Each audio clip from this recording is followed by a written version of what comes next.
James Dean was a brilliant actor whose moody good looks and extraordinary talent made him a screen sensation. Dean was different from other stars of his day, other male movie stars. He showed emotion.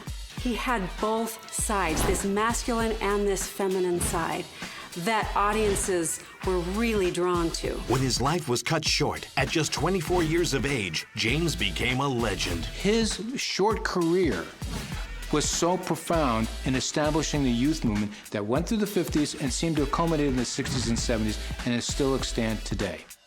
The iconic image of James Dean lives forever because he was such a popular figure and died so young.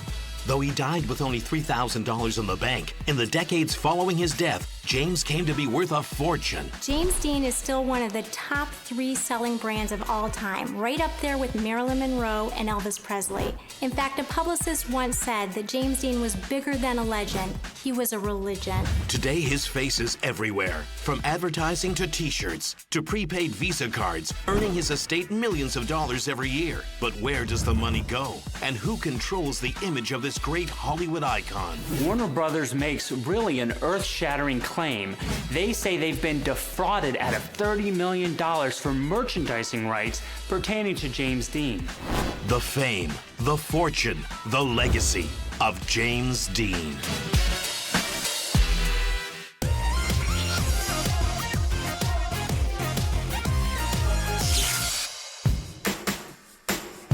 James Dean is considered one of the greatest actors of the 20th century. He built his reputation playing misfits, loners, and insolent young men who were outsiders or delinquents, yet desperate to belong. His rise to fame coincided with the birth of the American teenager. Bert, I don't want you to call me boy no more. James Dean is still idolized because he was beautiful, he died tragically, and he was very talented. And the combination is irresistible when you look at who he was and what he brought to the screen. He was incredibly attractive, and he had this interesting combination of masculinity and vulnerability. At the time of his death, he had completed 3 feature films, and his star was just beginning to rise. He was Hollywood's first young rebel. Live fast, die young. Have you ever been in a drag race? Are you kidding me? I just thought I'd ask. His bravely emotional performances were praised for being original and authentic. Today, James's films continue to be shown all over the world, electrifying audiences and inspiring young actors. This is the story of all that he left behind.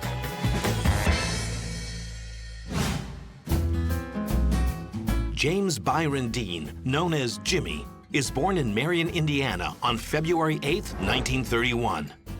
Jimmy's father, Wynton, leaves farming to become a dental technician with the Veterans Administration. His mother, Mildred, works in a drugstore before becoming a full-time devoted mother. Jimmy is an attractive, engaging child who Mildred dotes on, nurturing his creativity. She teaches Jimmy to draw and encourages him to read poetry and the classics. Young Jimmy and his mother, they were very close, and they loved to sit around and act out skits and stories together. And Mildred, she's often boasting to friends that one day her son is going to be a famous actor. When Jimmy is 7, his father is transferred to Los Angeles, and the family moves to a 5-room apartment in Santa Monica. Money is tight, but Jimmy's mother finds a way for her son to take violin and tap lessons. But Jimmy's idyllic childhood ends abruptly when his mother is diagnosed with cancer. Though his father, Wynton, sells the family car to pay the medical bills, medicine can't save her. It's a tough time for Wynton. He's lost his wife, money is tight, and he's got no one to look after Jimmy after school. Jimmy is only 9 years old when his mother dies. Wynton's sister, Hortense, and her husband, Marcus Winslow, offer to raise Jimmy as their son alongside their 14-year-old daughter. The Winslows are Quakers and give Jimmy a loving and stable home life. Even though Jimmy has a good, loving home with the Winslows, he's devastated by his mother's death, and that affects him for the rest of his life. In fact, when he's older, he tells friends that when his mother died, he lost both of his parents. When you lose your mother, and then your father sends you away to live with an aunt and uncle, there's got to be this sense of loss, this profound, deep loss. I wonder if those early losses created this well of pain that Dean drew from to become an amazing actor. Jimmy has a happy home life growing up on the Winslow farm. From a young age, he loves cars and motorcycles and gets his first bike at 16. At school, he's a popular kid. In small-town Fairmont, Jimmy stands out as being pretty eccentric. I mean, after all, his interests include art, ice skating, drama, and even dance. But it was his varied talents that actually made him popular in high school. He's a basketball star, he competes effectively in public speaking, and he gets cast in school plays. As a teenager, Jimmy develops a deep bond with a local Methodist pastor, James DeWeerd. He is drawn to the cultured, well-educated pastor who has seen the world. Jimmy spends hours at DeWeerd's home, listening to classical music and reading Shakespeare. He introduced Jimmy to a whole world of culture and arts and intelligence, and it really kind of shaped how he started seeing the world in a more macro sense. And in that way, DeWeerd became a mentor for Jimmy. And so one of the nice things that DeWeerd offered Jimmy was a place literally for him to cry on his shoulder and to talk about the loss of his mother and how much pain that brought to him, because before he was keeping that all inside. DeWeerd teaches Jimmy how to drive. He also takes his young friend to the Indy 500, where he meets the famous racing driver, Cannonball Baker. After finishing high school, Jimmy returns to Santa Monica to live with his father, who is remarried.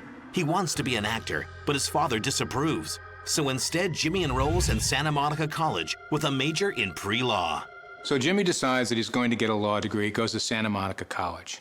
There he realizes law is not what he wants to do. He wants to be an actor.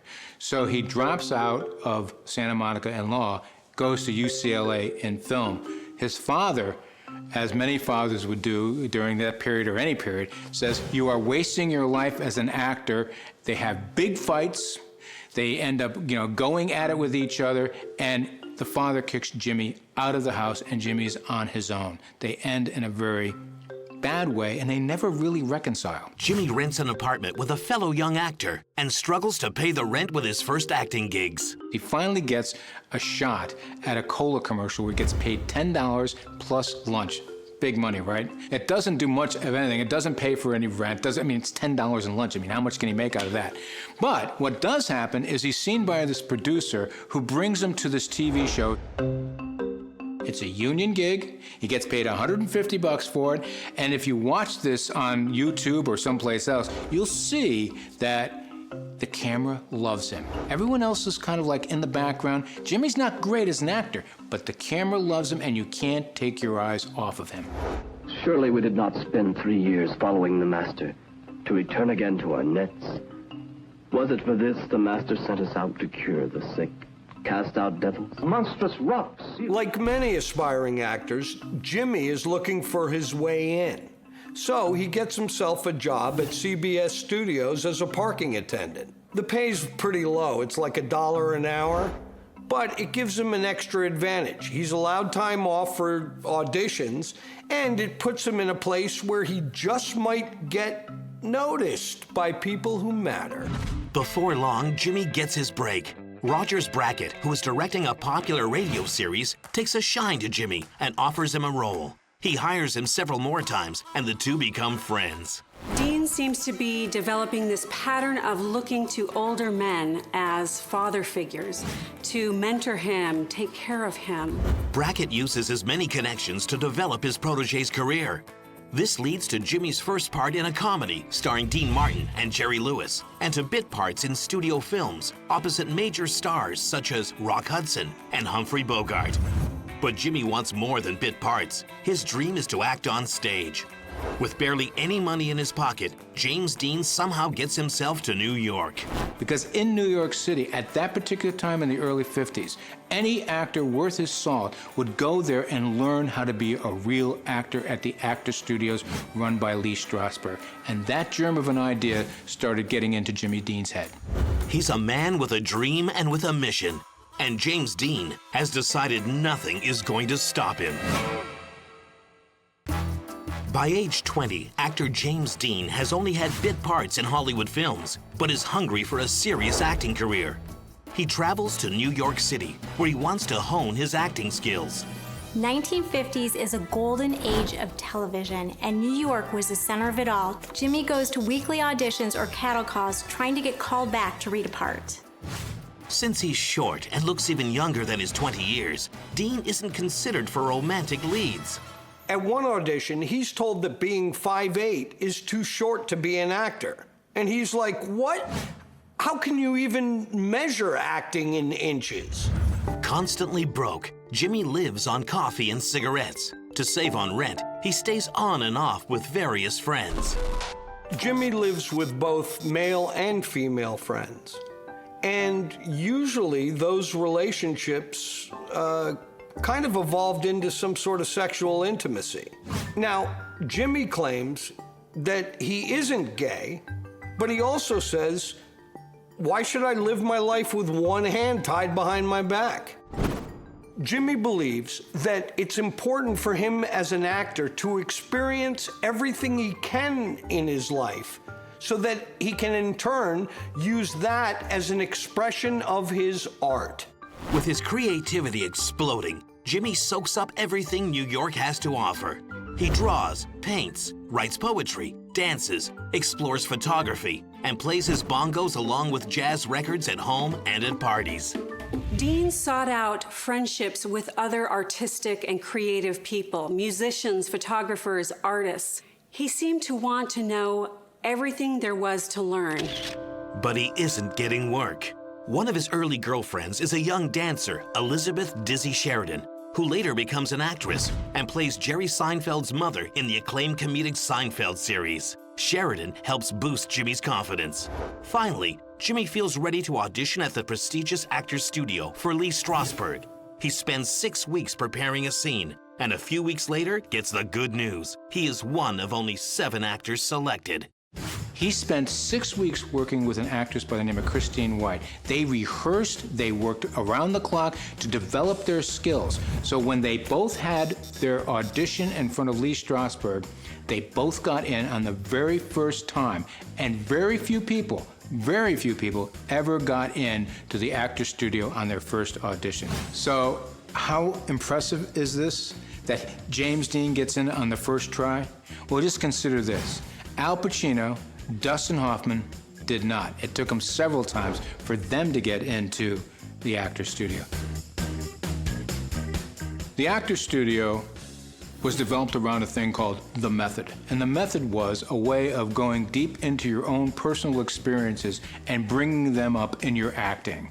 For someone like James Dean, who comes from a troubled past, that ability was cathartic. It was a way of actually getting a form of psychotherapy. It was therapy for him. So he was able to explore his own inner demons, bring them out, and also become a great actor at the same time. And additionally, he was meeting other great actors like Marlon Brando, Shelley Winters, Montgomery Clift, and a host of other ones that would populate the entire film and stage realms for years to come.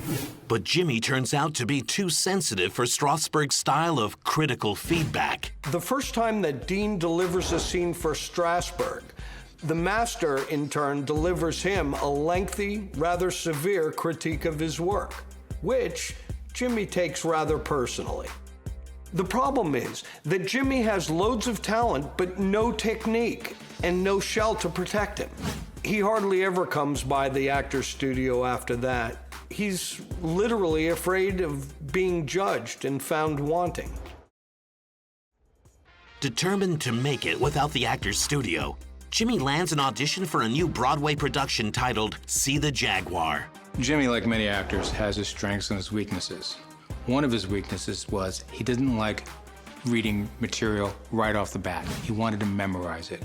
So when he auditioned for See the Jaguar, an early play in his career, he was given the script and he really didn't want to do it because he hadn't worked on it.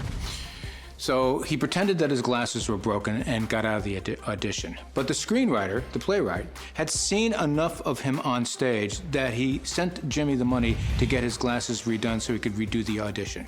That gave him the time to read it, memorize it, and nail it. Jimmy makes his Broadway debut in the role of Wally Wilkins, a sensitive 16-year-old who encounters the world for the first time after being kept locked up by his mother.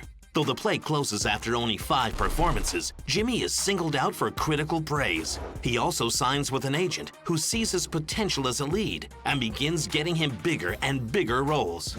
Dean excels at playing roles that match his true personality.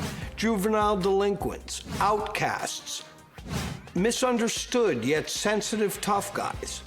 That's his gig. In 1953, he gets roles in 17 episodes of 13 different TV dramas. He plays a wonderful range of characters, from an ex-con trying to go straight, to a cheating college student, to a psychotic janitor. Interestingly, he plays a lot of young men who are contrarian, unconventional, and challenge authority. The steady stream of work gives him the confidence to rent a tiny apartment on West 68th Street, where he finally has room for his books, records, and musical instruments. Jimmy gains a reputation for being one of New York's better young actors, but he's also getting a reputation for being difficult on set. So was James Dean a pain on the set? Absolutely. You know, he missed his marks. He came up with different dialogue. He would interrupt other actors at a time that they weren't expecting it. And it really was disruptive. But what did that end up doing? It ended up breaking some of the rigidity and the mannered ways that things were being done. And in that, there's a rebellion that the audience sees. They see something new and fresh, and it's very natural. So we identify with him as somebody who is one of us, rather than a star that's maybe above us. Although Jimmy's behavior burns bridges, his talent continues to impress, and he soon lands yet another big role on Broadway. The play is called The Immoralist. In it, a married couple on their honeymoon confront the husband's repressed homosexuality. Jimmy plays Bashir, a corrupt and seductive Arab boy. It's a major break, and the most money he's ever made, $300 a week. But Jimmy, he's not enjoying himself. Mainly because there was a lot of friction on the set between him and that suave French actor Louis Jourdan. And he also locks horns with the director, Daniel Mann. There's a problem when you do a play night after night after night after night after night, and you recite the words the same way night after night after night after night. It gets boring. It gets boring not only for the actors, but it gets boring for the audience as well. Now, you can raise your artisan craft to a high level and so it doesn't get as boring. But with Jimmy Dean and The Immoralist, James was going around and he was changing things on a nightly basis. So they never knew exactly what was going to happen. And that was very unsettling for someone who was trained in doing things night after night after night after night. Obviously, the producer and director did not appreciate it. I think it means that he also was rejecting of authority. He was going to do what he wanted to do. The premiere of The Immoralist takes place on February 8th, 1954, at the Royal Theatre in New York. It's Jimmy's 23rd birthday, and his aunt and uncle, Hortense and Marcus, come all the way from Fairmount to see him. But when the curtain comes down at the end of the show, Jimmy gives 2 weeks' notice. Nonetheless, Jimmy's short-run, memorable performance not only gets him the Daniel Bloom Theatre World Award for Best Newcomer, but sets his future in motion. Director Elia Kazan is in the audience, scouting for the lead in his upcoming big-screen production of East of Eden. Back in the early 50s, one of the biggest directors and writers in the country was a guy by the name of Elia Kazan. And he had just done Streetcar Named Desire, which was a major hit with Marlon Brando. He and Paul Osborne, screenwriter, were looking at East of Eden, and they were trying to figure out who would be a good, younger version of Marlon Brando. And they saw James Dean on stage, and they said, wow, there's someone with potential. So they brought him in for a screen test, he nailed it, and that's how he got that role. He plays the lead in East of Eden, Carl Trask, a character who never really knew his mother, felt rejected by his father, and yet he was always seeking his father's approval.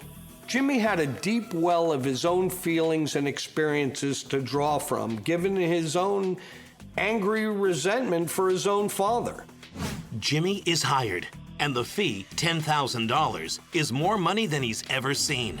On March 8, 1954, Jimmy leaves New York City for Hollywood. It's the first time he's ever been on an airplane, and his life will never be the same. Gifted young actor James Dean has been struggling to earn a living in New York. Now he has his big break in Hollywood, starring in the feature East of Eden. With a $700 advance, Jimmy rents a small apartment near the studio. Shooting for East of Eden begins in May. Director Elia Kazan is rumored to have warned the cast and crew that Jimmy might be strange and temperamental, but will be gold on screen. Kazan is right on both counts. Jimmy's unpredictable mood and tendency to change his lines irritates his co-stars. But his performance as Cal is superb, alongside his father, played by actor Raymond Massey. So Raymond Massey is from the old school. Everything is done a certain kind of way. Here's this kid, this 20-something-odd kid, throwing these major curveballs off, throwing his timing off, getting him more and more angry, and that's exactly what Kazan wanted. He wanted Massey to be angry and have Jimmy Dean be kind of insouciant. One of Jimmy's most famous improvisations comes when Cal's father, played by Raymond Massey, rejects his son's gift of $5,000. The script calls for Cal to run off, but instead, Jimmy sort of whimpers and runs to his father and embraces him. Massey, he's absolutely shocked, but the scene is amazing. On a break-in shooting, Jimmy meets the young Italian actress Piera Angeli, who is making a film elsewhere on the Warner Brothers lot. They visit each other's sets daily and become an item. Jimmy and Pierre talk about getting married, but Jimmy isn't ready to be tied down. As soon as East of Eden wraps, he buys a new motorcycle, a Triumph TR5 trophy. After wrapping the film, Jimmy returns to New York for a TV taping. But once back in Hollywood, things have changed between him and Pierre. Turns out she's been seeing other men, and 3 months later, she marries singer Vic Damone. Jimmy is shattered. Jimmy deals with his heartbreak by throwing himself into work, and there's no shortage of it. In New York, he finds ample work in television, sharing the screen with Ronald Reagan in The Dark, Dark Hours, and with Natalie Wood and Eddie Albert in I'm a Fool. Might be right for some girls, but not you, Lucy. He also distracts himself with his passion for photography. He spends time with photographer Roy Schatt, photographing one another. Roy takes a series of now iconic photos known as the Torn Sweater Session due to a small tear in the shoulder of Jimmy's sweater. In March 1955, East of Eden opens in New York to great fanfare. But Jimmy is unprepared to face the media circus and returns to Hollywood the day before the premiere, upsetting studio bosses. East of Eden comes out. The studio was not very pleased with his on-set performance. But when the reviews came out and when the money started rolling in, all was forgiven because he was now a bankable star and he had proven something. So professionally, East of Eden is the breakthrough picture for him. Dean was different from other stars of his day, other male movie stars. They were stoic, they were masculine. Dean was vulnerable. He showed emotion. He had both sides, this masculine and this feminine side, that audiences were really drawn to. He wasn't the macho, tough guy, John Wayne, Marlon Brando, with a big swagger. He looked vulnerable. He looked like every man coming out of his shell. I think all of us who struggled to go from adolescence to maturity could look at him and say, yeah, I know what it's like to have that chip on my shoulder. He had appeal because he just broke the mold. For his next picture, Jimmy is set to star in the teen drama Rebel Without a Cause. His fee increases to close to $15,000. As Jimmy waits for filming to start, he decides to fulfill another long-held dream, car racing. Driving his own high-end Porsche Superspeed convertible at the Palm Springs Road Race, he turns out to be a natural, finishing first in the amateur class and third in the professional race. It's a risky sport, and one mistake might just cost you your life. But hey, Jimmy liked to live in the fast lane.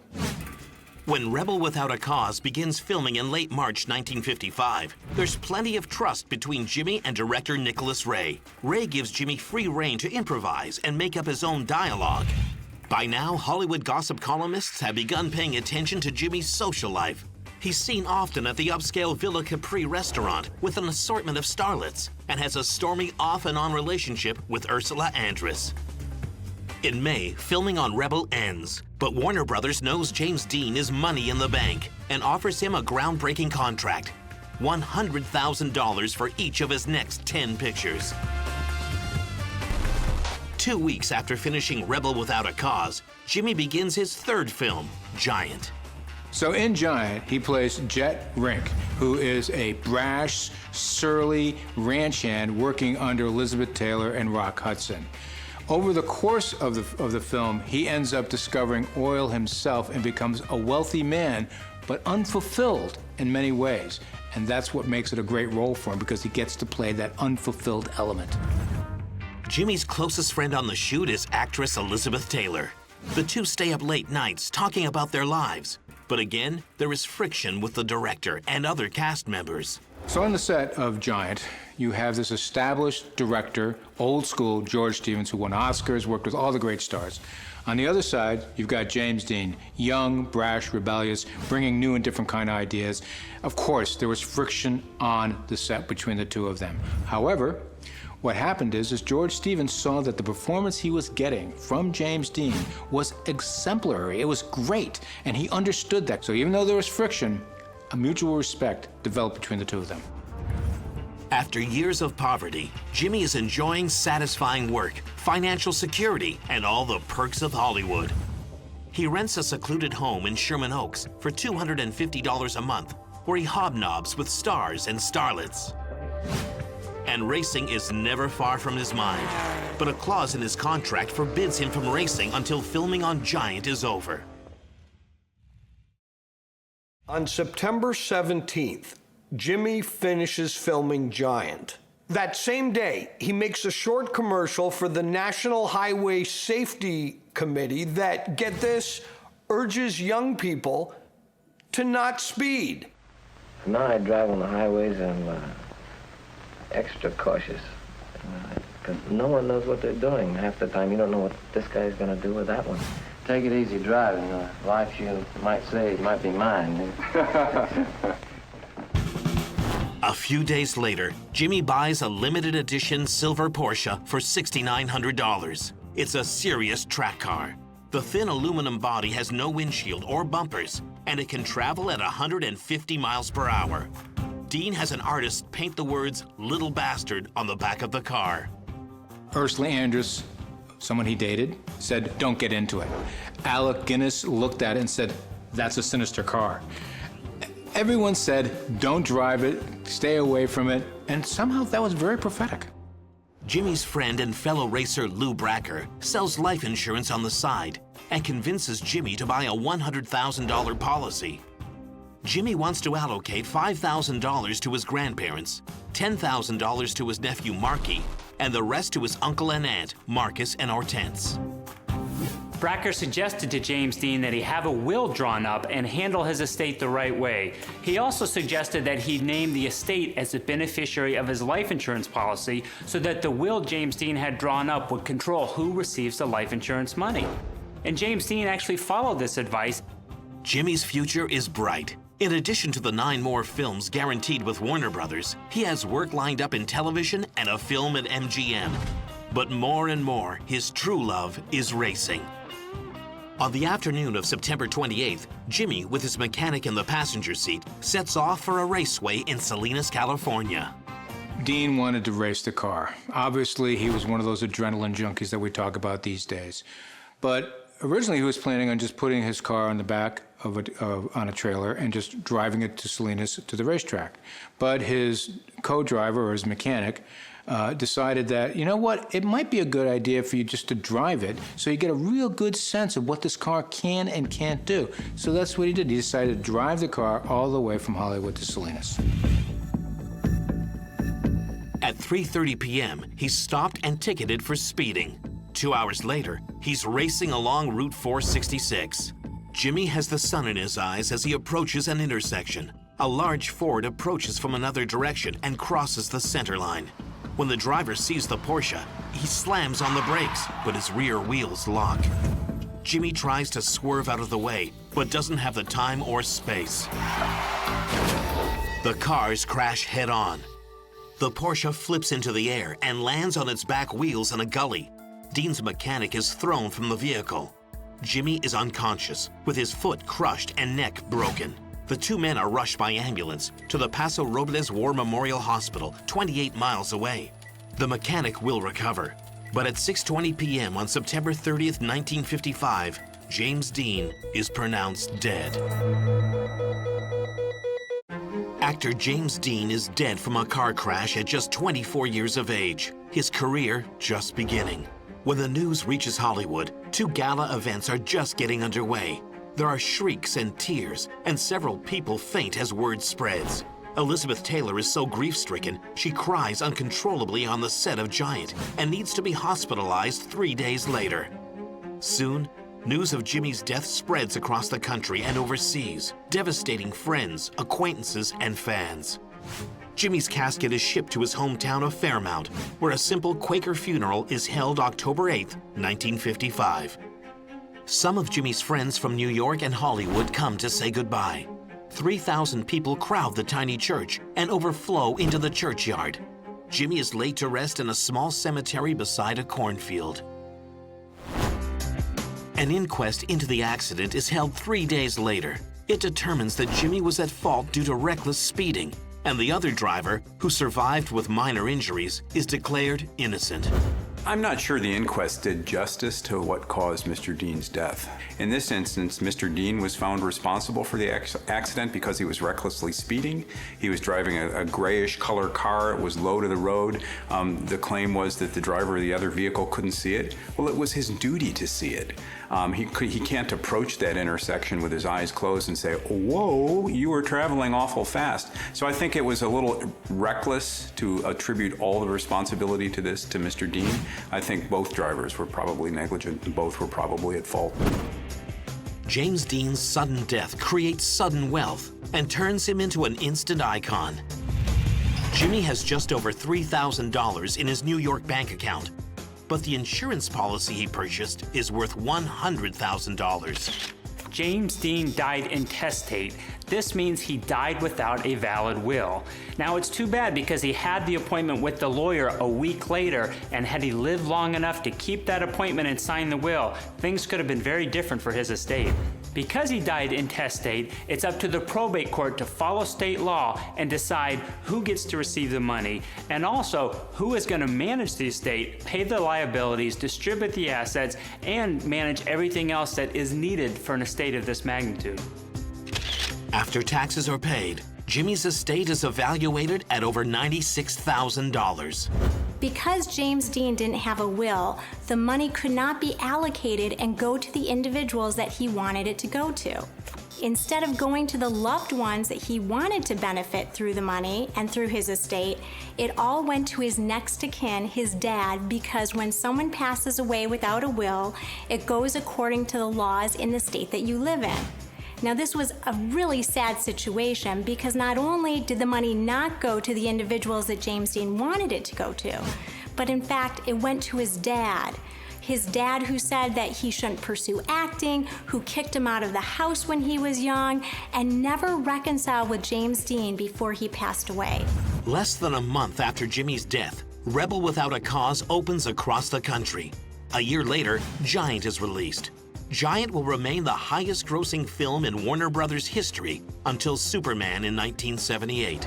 Jimmy earns 2 posthumous Oscar nominations for Best Actor, one for East of Eden and the other for Giant.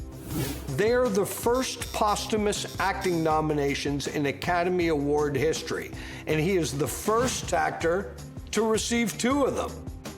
Jimmy becomes more famous after his death than he'd ever been during his lifetime. For years, fan magazines litter the newsstands. Rumors even circulate that Jimmy did not die in the accident, but was instead only badly disfigured. Fan mail for Jimmy continues to pour in for years, and hordes of fans make pilgrimages to Jimmy's grave and to the Winslow home, with some begging to sleep in Jimmy's childhood bed. Soon, James Dean merchandise is everywhere. Some of the stranger offerings are rings, said to contain chips from his tombstone. For nearly 3 decades, James Dean's image generates millions of dollars, and a lot of people get rich. But his family doesn't see a penny. By the mid-1980s, Jimmy's father, Wynton, is in really poor health, and his family needs some help to give him the care that he needs. Jimmy's aunt and his cousins hire some intellectual property people from Curtis Management to really protect his legacy. Curtis Management controls the right to license the image because it owns the image. And so in the last 5 years, approximately 250 people have sought permission to use his image. They've granted some licenses for things like sunglasses, t-shirts, pillowcases. I guess they've made a decision that there are some cases in which it's easier to make money marketing the brand than others. I'm not sure what claims they've rejected. I gather there's not going to be much of a market for the James Dean hearing aid, but perhaps that's to come. In 1991, the foundation earned a whopping $6 million, which benefits Jimmy's relatives. But that same year, there's a challenge to the foundation when photographer Roy Schatt finds his old photos of Jimmy on posters, calendars, and fridge magnets, and sues for copyright infringement. The foundation claims that Schatt abandoned his copyright because he wasn't exercising it. And meanwhile, Schatt's saying that the foundation is being unjustly enriched from his artistic work. Eventually, Schatt did receive a $200,000 settlement from the foundation, but really, this doesn't seem like much considering how much money the foundation was making. Photographers own typically the negatives of the images they take. If you're a photographer and you're retained by a third party to take pictures, that third party has a right to copies of the pictures. But absent any agreement to the contrary, either by the third party purchasing the photographs or by the person whose photographs are being taken, the photographer can keep them and use them any way he will. Over a year later, another legal battle erupts when Warner Brothers sues the estate. Warner Brothers makes really an earth-shattering claim. They say they've been defrauded out of $30 million for merchandising rights pertaining to James Dean. Warner Brothers insisted that their contract with James Dean from the movies Rebel Without a Cause and East of Eden gave them the exclusive merchandising rights to his name, image, and likeness. So Warner Brother and Curtis Management are at one another's throats. Sort of a fun piece of blood sport to watch from the sidelines. Two sharks motivated by nothing but the taste of dead folks' bloods arguing over who gets to market James Dean. They claim that they acquired merchandising rights back in the 1950s, and Curtis Management is squatting on their territory. They're looking for as much as $90 million. Warner Brothers helped create James Dean's legacy, but will it now bankrupt his family? Surely we did not spend 3 years following the master. Iconic Hollywood star James Dean left a legacy he could never have imagined. Although his fame and fortune didn't peak in his lifetime, his image is now making millions. And Warner Brothers wants a piece of it. Warner Brothers claims that they, and not the James Dean Foundation, own all the rights to James Dean's image and likeness. Warner Brothers relies on a Screen Actors Guild contract that was really a standard contract that had been used throughout the 30s, 40s, and 50s. And Warner Brothers really focused in on the words "or otherwise." They claim that this gave them the right to use his image for merchandising rights, even though back in the 50s, nobody could have anticipated the value of merchandising rights in the 80s, 90s, and beyond. But Curtis Management, the company hired by James Dean's father to manage his legacy, fights back. They argue that Warner Brothers' contract expired when James Dean passed away in 1955, and all the rights to his name and his likeness ended at that point in time, going on to James Dean's only heir, his father. Warner Brothers is out of luck. A Los Angeles judge sides with the foundation, and Warner Brothers is ordered to pay Jimmy's family and Curtis Management $1.6 million to offset their legal costs. This case set a new precedent in the entertainment industry for celebrities and their families. It used to be when actors signed a contract with the studios in the 30s, 40s, and 50s, the studios would own the image and rights to everything. Even when they weren't contemplating down the road in the 80s how the item was being used and how it was going to be exploited. This case turned that over, so actors like James Dean, Humphrey Bogart, their families would then have the rights to their image and their legacy when they passed away. I don't think all of this legal wrangling undermines who James Dean is to us. If anything, it makes him more important. Isn't the image of him standing with his leather jacket kind of looking at us with that squinted view sort of over his shoulder saying, what's all the fuss about? I think the people wrangling over the money to be made in the wake of his death prove his point.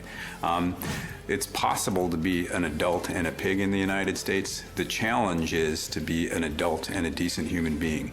James Dean represents the struggle of adolescence to come to terms with adulthood. It's not his fault the adults in his posthumous life are behaving so poorly. James Dean's estate continues to rake in money because of his popularity when he was alive, and even more so because of the popularity after he died. In fact, he ranked on the Forbes list of the top earning dead celebrities for years, bringing in at least $5 million a year. Not bad for a guy who only had $3,000 in the bank when he passed away. Some of this revenue comes from Jimmy's busy posthumous career in advertising.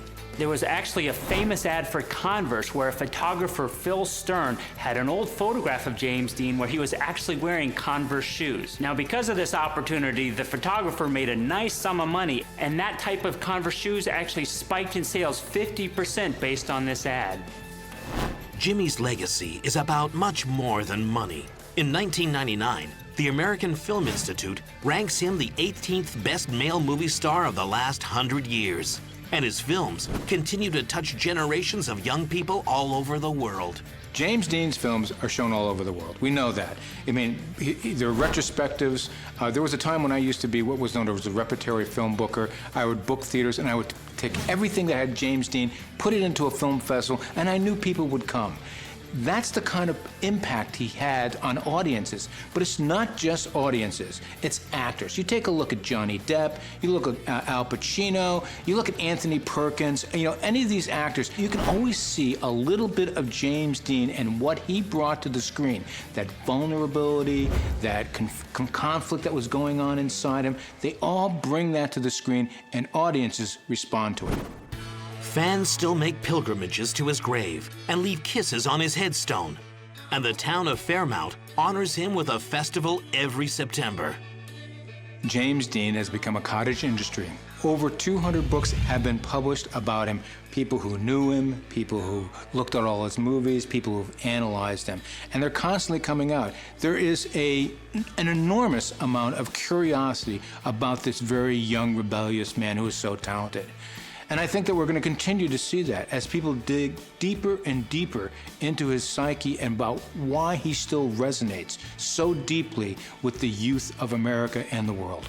More than 5 decades after his death, James Dean's legacy is one of the most powerful, and he is one of the most enduring of Hollywood legends. James Dean is still one of the top 3 selling brands of all time, right up there with Marilyn Monroe and Elvis Presley. In fact, a publicist once said that James Dean was bigger than a legend. He was a religion. They say only the good die young, but I think those who die young, we keep good in our hearts.